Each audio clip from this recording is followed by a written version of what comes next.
Hey there, documentary fans!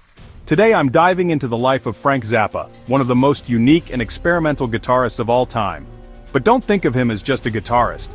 He was also a composer, producer, and even a filmmaker.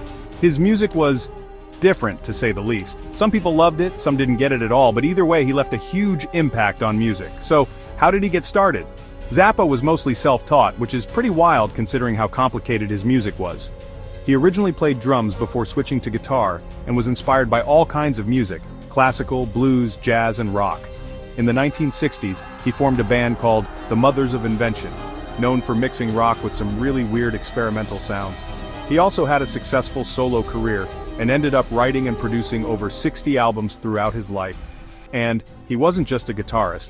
He played multiple instruments, including keyboards and drums. Now, let's get into his personal life. Zappa was born on December 21, 1940, in Baltimore, Maryland, but he later moved to California. He was married to Gail Zappa, and they had 4 kids. One of them, Dweezil Zappa, also became a musician. And get this, despite Zappa's chaotic and unpredictable music, he never did drugs. He was super outspoken about free speech and even went to court to fight against music censorship. Sadly, he passed away from cancer on December 4, 1993, describing Zappa's music as a challenge. He didn't stick to one genre. He played rock, jazz, classical, and even made music that sounded completely bizarre. Some of his most famous songs include Peaches and Regalia, Don't Eat the Yellow Snow, Montana, and Valley Girl. His guitar playing style was unpredictable, using weird time signatures, crazy solos, and a lot of improvisation.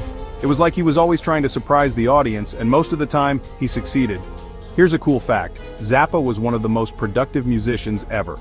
He released over 60 albums in his lifetime, and even after he died, his family kept releasing his unreleased work.